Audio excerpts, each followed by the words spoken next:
Good morning. Fab room full of people. Lovely to see you all. So every year, hundreds of coaches, consultants and trainers decide to become public speakers. They decide to turn their hand to speaking on stage and earning some money from their knowledge and their expertise. Sadly, every year, a vast number of those people don't actually succeed. They don't manage to earn the fees that they want. They just don't get the gigs that they want. One of the reasons that I think this happens is because far too many speakers or wannabe speakers don't actually plan their marketing. They're very good at what they do, but they leap into their marketing and they think about the tactics rather than the strategy. So what I'm going to talk to you about this morning is the importance of planning your marketing. For those of you who I haven't yet had the pleasure of meeting, I'm Chantal Cornelius from Apple Tree Marketing, a company, as Michelle says, has been running for nearly 17 years. And we specialise in working with coaches, consultants and trainers, helping them to show off their expertise. And with the aid of the Great Fire of London, I'm going to show you this morning why planning your marketing is so vital to your speaking business. When Lee Jackson approached me earlier this year and asked me to speak at this fabulous event, I did a little bit of research. This was back in February when I started looking around, and I discovered that just across the road from here is the Museum of London. And they were already promoting an exhibition about the Great Fire of London. So this was back in February, and they'd already started promoting an event that didn't actually open until later on that month, and it's still running now. Now, the Great Fire actually started back in 1666, so they've had a bit of time to plan the exhibition and to plan their marketing. But seriously, they've done a really good job because they've applied the 3 rules that I'm going to share with you this morning. And they have done a really great job in promoting the exhibition. So that's why I just want to share some of these with you this morning. The first of these elements is what makes you different. Now, for those of you who were in the room earlier, Rob was talking about expertise and about sort of standing out from the crowd. When you're a speaker, it's a very, very competitive business. I can pretty much guarantee that there will be people in the room, possibly sitting on your table, who speak about the same topic that you speak about. So you need a way of standing out, of being different to them. The words on the screen behind me, I created this little graphic from a document that a potential client sent to me, where he was telling me what makes him different. And these were some of the words that he used. Expert, reliable, professional. If you've written down any of those words, please cross them out, because I would expect you to be an expert if you're going to be a speaker. I would expect you to be professional and reliable. And I had to say to the guy who sent me this document, I'm sorry, but this is not going to work. We've got to look for a better way to make you different. I think there are 3 elements to your unique selling proposition, your USP. And the first one is your topic. What do you actually speak about? And you need to get really specific. So if I said, well, I speak about marketing, it's a huge area. And nobody is going to book me if I say I speak about marketing. So you've got to get specific. Now, whether you speak about graphic design or finance or charisma, again, get really specific about what you speak about, who you speak to, and almost what the benefits are to your audience. Get specific. So that's the first part of your USP. The second part is your story. What have you done that gets you to where you are today? Have you built up and sold hundreds of businesses, and are you still doing it? Have you survived some hideous accident or some horrible disease that you fought through to come out the other side? You've got to live and breathe what you're talking about. Many years ago, I was approached by a coach who said, could I promote him as a coach and a speaker? And I sat and chatted with him for a while, and after a bit he said, well, of course, this coaching lark, it's a bit of a waste of time, isn't it? He said, I did a coaching course, it was 1 day. I don't really believe in coaching, but I know that I can make a load of money from doing it. I walked away. There was no way I was going to work with that guy because he didn't believe in what he was talking about. He was purely in it for the money.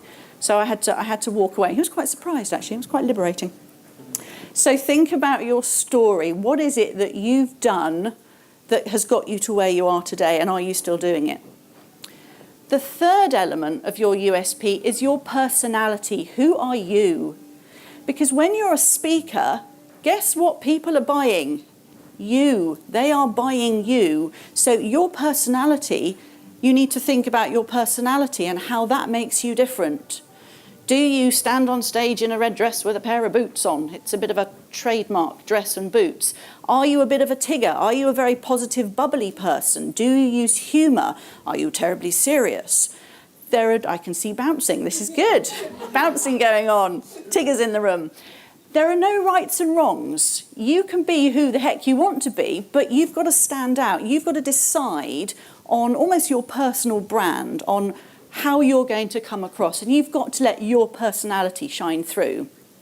I am a tigger. I'm a morning person. Celia and I were talking earlier about the fact that whether she should, can I say this? She's not really a morning person. She's a night owl. I'm not. If I was booked to speak at 4 o'clock this afternoon, I'd have gone, no way. No, because by lunchtime I'll be flagging. Start feeding me coffee and I'll be fine. So get really clear on who you are and how you want to come across. So that's the first part. That's the USP and the Great Fire Exhibition over the road. Now, as far as I can tell, they are the only museum in the country currently running an exhibition on the Great Fire of London. So they've got their unique selling point. And they've done some really clever graphics as well to make it all look fab. So that's how they've done it. They've come up with something different. The second element of your marketing planning is thinking about the strategies that you use. Now, too many people I meet will try to broadcast one message to absolutely everybody. And that's never going to work. You actually need to get more specific, thinking about who your audience is and tailoring the message to them. And very briefly, there are 4 ways that we do this. So think about, are you selling your existing services to people who already know you? So that's about going back to a client who might have booked you previously, a conference organizer who's booked you, going back and saying, can I come again? I have clients who, when they're speaking at conferences, will, by the end of the day, they've gone to the conference organizer, they've got themselves booked in for the next year. These people already know and love you. Talk to them, and that's one market. The second one is about promoting your new products and services to the people that already know you. So you might have written a book or an e-book, as we talked about earlier with Nathan. You might have come up with a new workshop. You might have a new keynote that you want to share. Start by promoting that to the people who already know you. Go back to the people who've already booked you and offer that to them. Companies who you've worked with. If you've gone in and given a talk to their top executives, chances are you can go in and sell a series of workshops or coaching, whatever else it is that you do. The third strategy then is about promoting your existing, let's say your existing keynote, to people who don't know you. That one's a bit harder, but that's about networking. It's about generating referrals and recommendations. It's about asking your existing customers to recommend you to other people, building up case studies. The fourth one is the really tricky one, and that's about promoting a brand new product or service to an audience who's never heard of you. It's actually something that the Great Fire Exhibition over at the museum have done quite well, because they've employed 2 strategies. They've gone to their existing customers and said, we've got a new exhibition, would you like to come back and see it? They have a newsletter that you can sign up to, they do a lot on social media, they have a great website. But they've also done very well using all of those tactics going out to a new market. So people who've never been to the museum, who've never even heard of the exhibition of the Great Fire of London, but it's interesting enough that it's grabbed their attention. So think carefully about the 4 strategies that you're going to use and think about tailoring your message for each of those. Don't try to broadcast one message to an entire massive audience. So we've talked about your USP. We've talked about some strategies that you can use. The third element of planning your marketing is this. Now, I have a marketing mantra that says ad hoc marketing does not work. For those of you who came to the sales and marketing boot camp, I hope it was drummed into your heads by the end of the morning. Ad hoc marketing does not work. Now, what do I mean by ad hoc marketing? I mean sending out one press release and then going back to the office and sitting down and waiting for the phone to ring. I mean going to one networking meeting or one PSA event, meeting lots of people, gathering lots of business cards, going back to the office and sitting down and waiting for the phone to ring.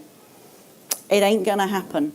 You have to keep doing marketing consistently. You have to keep working at it for a number of reasons. Drip feeding marketing messages works much better than one-hit wonders.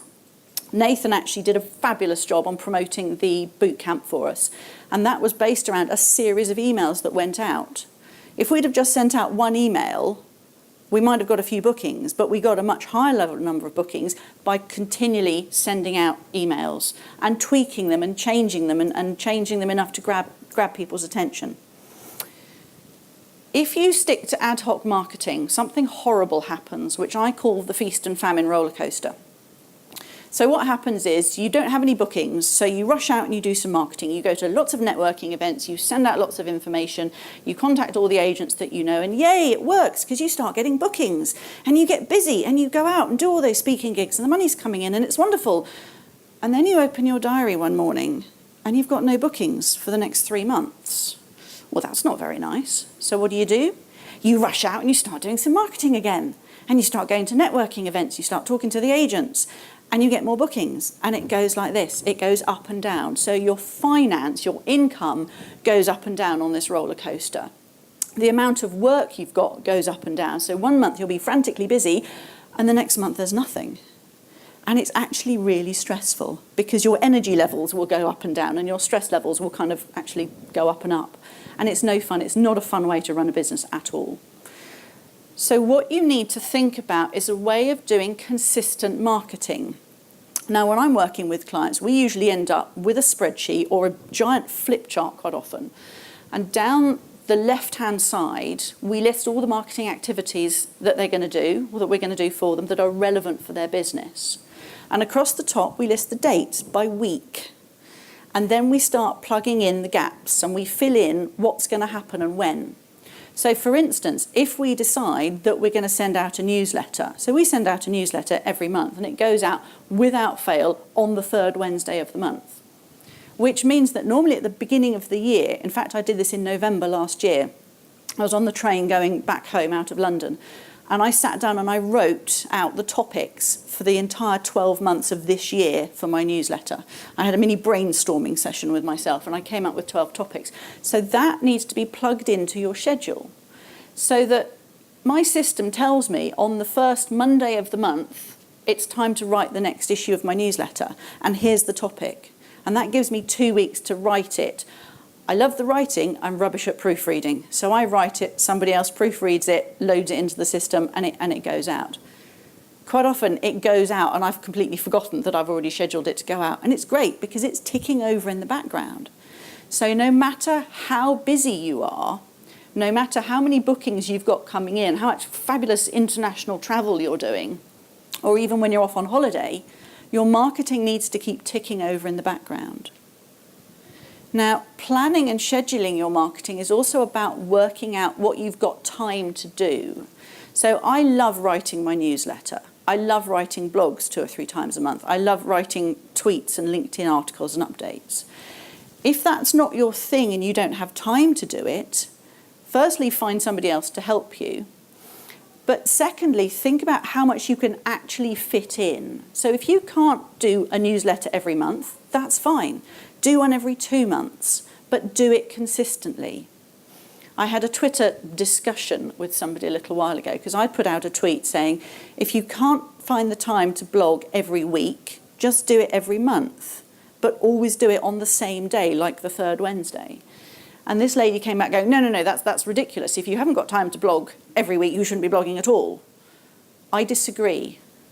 Do what you've got time to do, but do it consistently. Keep it ticking over. The museum over the road started promoting their exhibition way before the exhibition actually opened. And I've been keeping an eye on their marketing. They've got a great website. They have a newsletter that you can sign up to that's been going out regularly. They've been putting out tweets and Facebook updates on a regular basis. They've kept it ticking over. So they didn't do a whole burst of marketing at the beginning to say, we've got this great new exhibition. They've kept it going all the way through. The exhibition, I think, runs until something like the end of this month. So they've kept it going. So we've talked very quickly about 3 things that you need to work on to plan your marketing. Firstly, come up with a USP. Figure out what it is that really makes you different. Secondly, get clear on the strategies that you're going to use. You don't have to use all 4. You might just want to use one, and that's fine. Thirdly, ad hoc marketing does not work, so plan it and be consistent. This is just a whirlwind tour of actually a 9-stage process that I use, but these 3 are enough to get you going. And once you've done all of that, go across the road and see the museum and go and see the Great Fire exhibition. Thank you.